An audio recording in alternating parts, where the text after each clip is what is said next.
नमस्कार, मेरा नाम है डॉक्टर पुरु धवन और आज इस वीडियो में हम बात करने वाले हैं डायबिटीज़ के बारे में। अब आप सोचेंगे कि पार्किंसन का हमारा चैनल है, उस पे हम डायबिटीज़ की बात करने वाले हैं, कुछ ना कुछ तो घपला है। बिल्कुल घपला है। किस तरह से डायबिटीज़ किसी भी पेशेंट में, किसी भी इंसान के अंदर पार्किंसन डेवलप कर सकता है, इसको हम समझने की कोशिश करेंगे। क्योंकि जो डायबिटीज़ है, ये कॉमन दिक्कत है। हर दूसरे तीसरे इंसान के अंदर हमें डायबिटीज़ देखने को मिल जाती है। किसी को जल्दी जाती है, किसी को लेट हो जाती है, बट ये हो जाती है।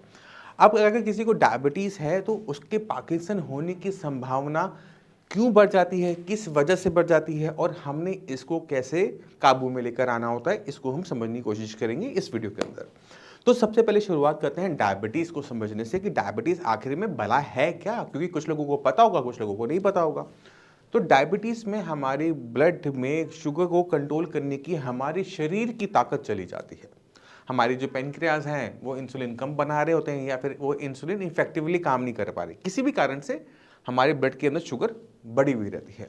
जब हमारी ब्लड के अंदर शुगर बढ़ी हुई रहती है तो उसका असर हमारे हर छोटे बड़े अंग पर पड़ता है।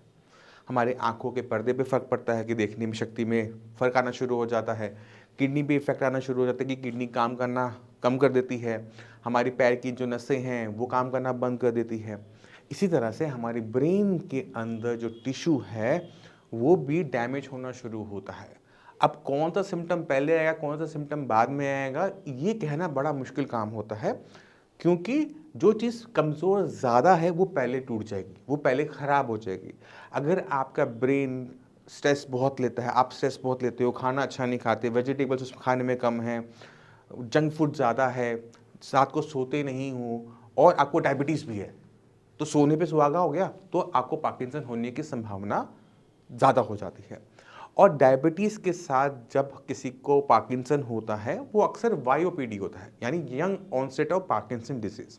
पार्किंसन 60 प्लस में ठीक है, उसको हम पार्किंसन कहते हैं, बट अगर वो 50s में हो रहा है, 40s में हो रहा है, 30s में हो रहा है। अभी केस आया, 22 साल की लड़की है, वो टाइप 1 डायबिटिक है, यानी बचपन से उसको डायबिटीज़ है, 5-6 साल हो चुके थे, टाइप 1 डायबिटिक थी। उसके अंदर हमें वाईओपीडी देखने को मिला। क्यों मिला? क्योंकि उसकी जो शुगर लेवल थे वो 300-400 रहती थी और वो सिविल एग्ज़ाम की प्रिपरेशन कर रही थी। तो रात-रात जागना, पढ़ना, स्ट्रेस बहुत लेना, क्योंकि पूरी फैमिली का उसने अपना, बड़े बच्चे जो घर के होते हैं ना, वो अक्सर वो बोझ लेके चलते हैं पूरे परिवार का। उसने वो अपने ऊपर ले रखा था।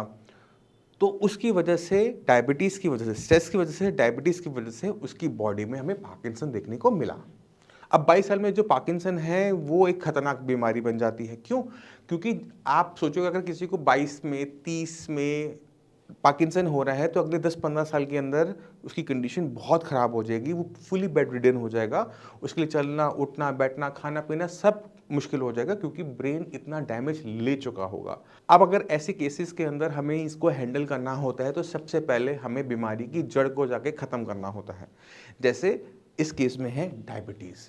अगर हम जितना मर्जी ट्रीटमेंट पार्किंसन का दे दें और डायबिटीज़ को कंट्रोल ना करें तो डायबिटीज़ और नुकसान करती रहेगी और सारा ट्रीटमेंट फेल होता चला जाएगा।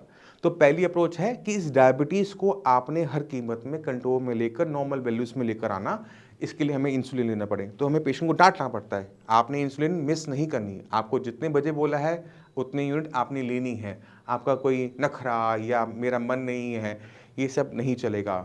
जो खाने पीने में आपको परहेज़ बताया गया है वो आपने फॉलो करना है। वो 2-4 दिन नहीं करना, 2-4 महीने नहीं करना, 2-4 साल नहीं करना, वो पूरी ज़िंदगी भर का है। अगर आप डायबिटीज़ को अच्छे से मैनेज कर लोगे तो पार्किंसन को हम मैनेज कर सकते हैं। अगर डायबिटीज़ को आप मैनेज नहीं कर पाओगे तो पार्किंसन की सारी की सारी जो ट्रीटमेंट है, मेरा या किसी का भी, वो फेल होता हुआ चला जाएगा। तो ज़रूरी हो जाता है हमेशा बीमारी की जड़ पे जाके काम करना और इसी वजह से जो आयुर्वेद है वो अच्छा है क्योंकि वो सीधा जड़ को पकड़ता है। तो अब पार्किंसन के अंदर अब क्या हो रहा है कि ब्रेन के अंदर जो टिश्यू है वो डिग्रेड हो रहे हैं, जो डोपामिन है वो कम रिलीज़ हो रहा है। जब डोपामिन कम रिलीज़ हो रहा है तो डोपामिन की जो फंक्शंस हैं वो कम हो रहे हैं। जैसे हमारी मसल्स में कोऑर्डिनेशन देना, अब कम हुआ तो हाथ पैर काँपने लग गए। पेशेंट में डिप्रेशन का बनना, जब डोपामिन बहुत ज़्यादा कम हो जाता है तो कोई भी चीज़ ना अच्छी नहीं लगती। खाना अच्छा होगा, राजमा चावल लेंगे, मन ही नहीं करेगा खाने का, टेस्ट ही नहीं लगेगा। आप शॉपिंग करने जाओगे, मज़ा ही नहीं आएगा, मूवी देखोगे, मज़ा ही नहीं आएगा। तो लाइफ में से ना वो मज़ा ख़त्म हो जाता है। आपके फ्रेंड्स आएँगे, आपको कहेंगे यार क्यों आ गए? आप ये नहीं कहोगे मेरा दोस्त आया 10 साल बाद गले मिल लूँ, नहीं, आपका मन ही नहीं करेगा। क्यों? क्योंकि आपको डिप्रेशन बन गया है। इस डिप्रेशन से निकलने का तरीका यही है कि ब्रेन के अंदर डोपामिन को बढ़ाना। अब डोपामिन को जब हम बढ़ाने की बात करते हैं तो ये सिर्फ मेडिसिन से नहीं होने वाला। जो मोस्ट ऑफ द पेशेंट सबसे बड़ी गलती करते हैं, 99.9% पेशेंट यही गलती करता है। वो कहते हैं मैंने गोली खा ली, मेरा काम हो गया, बस खत्म। आप अपने साथ जितने भी पार्किंसन पेशेंट को जानते हो ना, सब में आपको ये कॉमन दिक्कत देखने को मिलेगी और यही उनकी दिक्कत है कि उनकी जो मेडिसिन की डोसेज है वो बढ़ती जा रही है, condition day by day worse होती जा रही है, क्योंकि वो ये सोच रहे हैं कि इस मेडिसिन खाने से मेरा काम चल जाएगा। आपको अपना खाना बदलना पड़ेगा, आपको अपनी रूटीन बदलनी पड़ेगी, आपको अपने आसपास के हो सकता है लोग भी बदलने पड़ेगा और आपको मेडिसिन का सपोर्ट तो लेना ही पड़ेगा। तो सबसे पहले शुरुआत करते हैं कि खाने पे हम क्या करना है। खाना हमने खाना है प्रोटीन रिच, और खाने में कोई परहेज नहीं करना है, कोई डाइटिंग नहीं करनी है। मेरा राजमा खाने का मन है, मैं राजमा खाऊंगा। मेरा चिकन खाने का मन है, मैं चिकन खाऊंगा। मेरा फिश खाने का मन है, मैं फिश खाऊंगा। जो मेरा मन कर रहा है, पहली बात है उसको पूरा करना, क्योंकि वो आपको सेटिस्फेक्शन देता है, डोपामिन देगा, और डोपामिन हमारे पार्किंसन के लिए अच्छा है। दूसरा, आपके कुछ दोस्त होते हैं, परिवार में होते हैं, आपके कजन्स होते हैं जिनके साथ आपको उठना बैठना अच्छा लगता है। बुलाओ, सबको बुलाओ और पार्टियाँ करो। आप पार्टी का मतलब ये नहीं है कि आपने डीजे लगाया, अल्कोहल चलाई, ये पार्टियाँ नहीं होती। मेन ये होता है कि आप उनके साथ टाइम स्पेंड करो। हो सकता है कि आप उनके साथ कोई कार्ड गेम खेलो, कैरम खेलो, लूडो खेलो। हो सकता है कि आप साथ में पिकनिक में जाओ, सुबह सैर पे जाओ, बैडमिंटन खेलो। हो सकता है कि किसी भी टाइप की एक्टिविटी में उनको अपने साथ रखना जो आप के साथ कोऑर्डिनेट है, क्योंकि हमारा जो दिल होता है ना, वो हर किसी के साथ नहीं जुड़ता है। सामने वाला इंसान अच्छा होगा, आप भी अच्छे हो, बट फिर भी दिल नहीं मिलेगा। होता है ना सबके साथ ऐसा, आपने कभी नोटिस नहीं किया होगा। तो जो इंसान आपको अच्छा लगता है, जहाँ पे आपका दिल जुड़ा हुआ है, चाहे फ़ोन पे बात करो, चाहे आप वीडियो कॉल्स करो, जाके मिलो, आप उनके लिए टाइम निकालो। आप उनके लिए टाइम निकालोगे, वो टाइम निकालेंगे, जब आप मिलेंगे डोपामिन बनेगा और जो पार्किंसन के लिए अच्छा है। अब पार्किंसन पेशेंट एक और गलती कर रहा होता है कि कहते हैं डॉक्टर साहब मैं रोज़ सुबह अनुलोम विलोम करता हूँ, प्राणायाम करता हूँ, मैं सैर पर जाता हूँ। मैं पूछता हूँ किसके साथ? कहते हैं मैं अकेले करता हूँ। बड़े चौड़े होकर बोलते हैं। ये काम आपने अकेले नहीं करना। आपकी वाइफ है तो आपके साथ करेंगी, आपके हस्बैंड है आपके साथ करेंगे, आपके बच्चे हैं, कोशिश करो कि उनको अपने साथ बिठा पाओ। आपकी सिस्टर है, आपके ब्रदर हैं, आपके आसपास रहते हैं, आपके कोई फ्रेंड हैं, उनके साथ रहते हैं, तो मेक ए ग्रुप में करो इस एक्टिविटी को। क्योंकि ग्रुप में क्या होगा, अनुलोम विलोम तो किया, प्राणायाम किया, फिर चिट चट शुरू हो गई। यानी मेरी 1 घंटे की एक्सरसाइज 2 घंटे में कन्वर्ट हो गई। आपने 1 घंटे तक एक्सरसाइज कर ली, 1 घंटा जो आपने एक दूसरे से अपना जो विचार और आपने आदान प्रदान किया इन्फॉर्मेशन का, वो आपको अच्छा लगेगा और वो आपको रूटीन में भी रखेगा। रूटीन में मतलब आपको, अब आप एक्सरसाइज करने नहीं जाओगे, आप उससे मिलने जाओगे, अपने दोस्त से मिलने जाओगे। तो ये जब हमारा ये शुरू हो जाता है तो हमारी रूटीन सेटअप बहुत आराम से हो जाती है।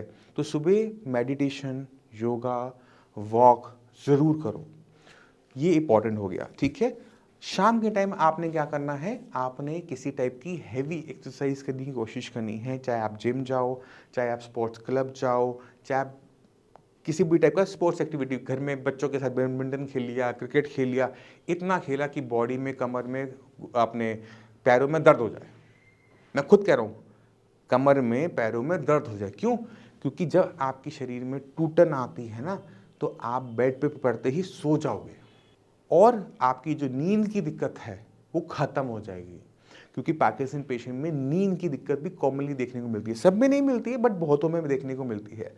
अब आपकी बॉडी में जो टूटन आ जा रही है वो महीने बाद नहीं आएगी। क्यों? आपकी मसल्स टीयर हो रही हैं, टीयर वेयर हो रहा है, वो रिपेयर हो रही है, टीयर वेयर हो रही है, रिपेयर हो रहा है, तो उससे हमारी मसल स्ट्रांग हो रही है। बॉडी में आपको ऐसी एनर्जी का फ्लो लगेगा, यार मेरा मन कर रहा है मैं दोबारा से माउंट एवरेस्ट चढ़ लूँ, या फिर मेरा मन कर रहा है कि मैं एक थोड़ा 1 घंटा और खेलूँ, मेरा मन नहीं है अभी सोने का, मैं घूमने जा रहा हूँ। शुरू में दिक्कत होगी, बट धीरे धीरे क्या होगा, वो सारी के सारी जो दर्द हैं, परेशानियाँ हैं, ख़त्म होनी शुरू हो जाएगी। आपका मन करेगा मैं अपनी बॉडी मसाज करवा लूँ। फिर तो जब आपका ऐसा मन करने लगे ना, तो आपने बॉडी मसाज भी करवा लेनी है। किसी मालिश वाले को बुलाओ और मालिश करवा लो, है ना। तो ये जो है, ये आपने अपने आप को रोकना नहीं है। आपका शरीर और आपका मन आपसे जो माँगे आपने उसको देना है। मगर आपको ये जो चीज़ें मैंने आपको बताई हैं, इसको अपनी रूटीन में ऐड करके रहना ही रहना है। अगर आप सोच रहे हो कि आपका मन है अकेले रहने का, किसी से बात ना करने का, तो आप ऐसे अंधे कुएँ में गिरने वाले हो जिसका कोई एंड नहीं है। आप बीमार और बीमार और बीमार और बीमार होते चले जाओगे। तो जो चीज़ आपको जितना बीमार कर रही है, उसके बिल्कुल उल्टा करना शुरू कर दो। ठीक है? अपनी ज़िंदगी का कंट्रोल अपने हाथों में ले लो। जिस दिन आपने अपनी ज़िंदगी का कंट्रोल अपने हाथों में ले लिया, बीमारी से तो आप बच गए ना, क्योंकि बीमारी आपको पहले खींच रही थी, अब आपके हाथ में कंट्रोल है। भई मेरा मन कर रहा है डिप्रेशन आने का, मैं नहीं जा रहा, मैं तो दोस्तों के पास जा रहा हूँ। तो आपने क्या किया, उसे काउंटर कर दिया, और जहाँ काउंटर कर दिया वहाँ पे आपकी बीमारी छोटी होनी शुरू हो जाएगी, खत्म होनी शुरू हो जाएगी। अब मैं चाहता हूँ कि कुछ पार्किंसन पेशेंट से आप मिलो और उनकी लाइफ से इंस्पिरेशन लो कि मुझे अब ठीक होके रहना ही रहना है। नमस्कार, मेरा नाम है डॉक्टर पुरुधमन और आज हमारे साथ हैं लाल बाबू जी। लाल बाबू जी, कहाँ से आए हैं आप? माउंट आबू राजस्थान। और वहाँ पे क्या करते हैं माउंट आबू में? आईपीडी और एवारडी, एसपीडी और पेशेंट को भर्ती करना और छुट्टी करना। ऐसे भर्ती करना, छुट्टी करना, और खुद बीमार पड़ गए है कोरोना के बाद ही आया। कोरोना के बाद से। हाँ, तो ऐसा था नहीं कि मतलब ये हाथ में जो फेमस कब शुरू हुए थे? ये कोरोना के बाद स्टार्ट हुआ। हम्म। कम से कम 12 घंटे कंप्यूटर पर बैठते थे, अच्छा। तो वो काफ़ी हाथ पैसा गिनते थे, तो वो उस हाथ लग गए थे। तो ये जो 12-12 घंटे की ड्यूटी कब से कर रहे हो? ये पहले तो 22 सालों से कर रहे थे। 22 सालों से? अबे लेकिन ड्यूटी लेकिन जब ये हुआ ना, तो एमआरडी एक सेक्शन बना, MRD medical record department, records का तो उसमें हम हैं, उसमें कंप्यूटर ज़्यादा नहीं चलाना पड़ा। पता नहीं पड़ता है। तो ये मतलब ये 1 साल से हम्म। ये दवाई खा रहा हूँ। तो ये जो आपका हॉस्पिटल है ग्लोबल ग्लोबल हॉस्पिटल में है ना वो पे, तो ये मतलब क्या चैरिटेबल है, कैसे है? चैरिटेबल है। चैरिटेबल हॉस्पिटल है, तो लोड पेशेंट का बहुत ज़्यादा रहता होगा। जी, जी, हाँ, लोड तो बहुत आता है। बहुत ज़्यादा। समझिए कि वो आई पेशेंट 25-30 आ गए तो 12 बजे रात तक करना ही है। अच्छा। 12 बजे रात में कोई बढ़ गया पेशेंट, तो फिर बिल बनाने आ जाओ। हाँ, तो अभी मतलब लाइफ तो ही रही हमेशा, हॉस्पिटल भी रही। हॉस्पिटल में अभी भी सेवा कर रहे हैं, रिटायरमेंट हो गए हैं, अच्छा। लेकिन अभी भी सेवा में हाजिर। सेवा कर। हाँ, तो आपने कभी सोचा नहीं कि आपको ये जो पार्किंसन हुआ क्यों हुआ? हाँ, इसमें ये तो दिमाग में आता था कि हमको मतलब कि ज़्यादा टेंशन भी लेते थे, रेस्ट नहीं कर पाते थे। हाँ। और डायरेक्टर बुलाए, बोले कि नहीं भाई, इतना अब मेहनत नहीं करो, बहुत कर चुके हैं, हाँ। अब आराम से एमआरडी में जाओ। अब देखो, खुद सोचो, आप हॉस्पिटल में थे, जी, जी, चारों तरफ डॉक्टरों से घिरे हुए, जी। फिर भी बीमार पड़े, और आपको भी रिजल्ट भी पता है कि जो आपने 12-12 घंटे की जो नौकरी करी, स्ट्रेस लेके किया, रात को जाग-जाग के जो आपने काम किया, मेडिटेशन के लिए 2 बजे उठना। फिर 2 बजे मेडिटेशन के लिए उठना, तो नींद आपकी बहुत छोटी हो गई। तो जब कोई पेशेंट नींद प्रॉपर नहीं लेता, बीच में टूटती रहती है, 4 घंटे सोते थे। 4 घंटे सोते थे, ठीक है? और मैं हमेशा वीडियो में बोलता हूँ, जब तक आपकी नींद ठीक नहीं होगी, ये बीमारी जाती नहीं है, ठीक है? और ये बीमारी आती क्यों है? क्योंकि या तो हमारी लाइफ में बहुत ज़्यादा स्ट्रेस होता है, या फिर नींद हमारी बहुत छोटी हो जी, जाती ये आपने मेन कहा बात सही है। है ना? दोनों आपने मैंने भी रियलाइज़ यही 22 साल आपने इसको चलाया शरीर को, अब उसने साथ देना बंद कर दिया है। अब रिटायरमेंट होने के बाद आप कितने घंटे सो रहे हो? अभी तो कम से कम 6 घंटे सोते हैं। हार्ड करो उसको। हाँ, ये तो मेरे पास पहली बार हो 1.5 सालों में। दिन में 1 डेढ़ घंटा हाँ। और रात में 5 घंटा। नहीं, अब रात वाली नींद हम 8 घंटे करेंगे, दिन वाली नींद को हम गिनेंगे। हाँ, नहीं, यहाँ पे अभी अभी बढ़ाई ऐसा भी काफ़ी हुआ है। हाँ, होगा और होगा, अगर नींद आप अपनी और अच्छी करोगे और फ़ायदा होगा। आप मेडिटेशन वाली जो क्लास है, उसे खुद करो, थोड़ा लेट करो। हम मेडिटेशन में क्या करते हैं कि उसमें लंबी साँस भी लेते हैं हाँ, और वो मेडिटेशन भी हो जाता है। तो उठना तो पड़ता है, काफ़ी फ़र्क पड़ता है। उठनी सुबह जल्दी भी तो उठना पड़ता है। जी, तो हम वही कह रहे हैं, नहीं, अभी अभी 3:30 कर दिया। 3:30 साढ़े को आप 5-6 बजे करते हो, जी, जी। ठीक है? तो सुबह का टाइम है, अच्छा टाइम है, आराम से मेडिटेशन उस टाइम में करो। मेडिटेशन ये थोड़ा जल्दी सो जाएँगी वो, जब तक क्या है जो अमृत वेला कहते हैं 4 बजे का टाइम, वो और कौन एक एक याद का एक बीमारी है थोड़ा मोबाइल देखने का, तो उसको ज़ीरो कर देंगे। ज़ीरो कर दो, चलो मोबाइल को ज़ीरो कर दो, मोबाइल ज़िंदगी से निकाल के बाहर कर दो। हुँ। मोबाइल गलत चीज़ नहीं है, मोबाइल का जो गलत इस्तेमाल हमने शुरू कर दिया वो गलत है। हम मोबाइल पे ही हम देखते रहे। जैसे हम लोग को आध्यात्मिक मुरली आती है एक, हाँ, वो पढ़ सकते हैं, हाँ, क्लासेस सुन सकते हैं। सुनो, आराम से पढ़ो, कोई दिक्कत नहीं, फ़ोन से छोड़कर। ये मैंने देखा है कि हम जितने ज़्यादा नींद लेते हैं, रेस्ट करते हैं, तो सुबेरे ऐसे चलते हैं कि लोग बोलते हैं कि कुछ हुआ ही नहीं है आपको। बिल्कुल सही। अच्छा, जब आपको 1.5 साल पहले आपने इलाज शुरू किया था, तब कंडीशन क्या थी आपकी? बहुत बेकार थी, 25 मिनट तक कपड़े पहनने में लगता था। अच्छा, 1 हफ्ते में पहले मेरा जूता फट जाता था घिस-घिस के, पैर उठा नहीं पाते थे। बिल्कुल नहीं उठता था। अच्छा, तो उसमें नहाने में, सब कुछ में दिक्कत होता था, बोलने में बोलने में भी, आवाज़ तब शांत थी? और ये लिखने में भी दिक्कत होता था, लेकिन अच्छी तरह से लिख लेते हैं अब।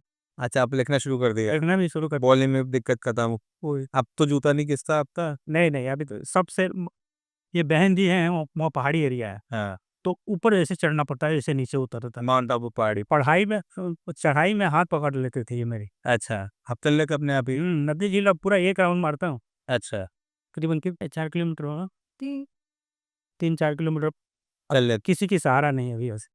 ठीक है। सुबह-शाम तो ऐसे चलते हैं कि पता ही नहीं चलता कि कुछ हुआ है। क्योंकि सारे हॉस्पिटल के लोग सुनते तो कि क्या हो गया, क्या हो गया? पूरी पूरी ज़िंदगी तो सेवा करी आपने हॉस्पिटल में और खुद बीमार पड़ गए। अब रिटायरमेंट के बाद भी कर रहा हूँ। अब मैं वही कह रहा हूँ, थोड़ा-सा कम कर दो, ठीक है, आराम ज़्यादा करो। लेकिन ये दवाई से, आयुर्वेदिक जो दवाई आपके यहाँ, काफ़ी फ़ायदा हुआ। हुँ। इसका मतलब कि बहुत फ़ायदा हुआ है, फर्स्ट क्लास का।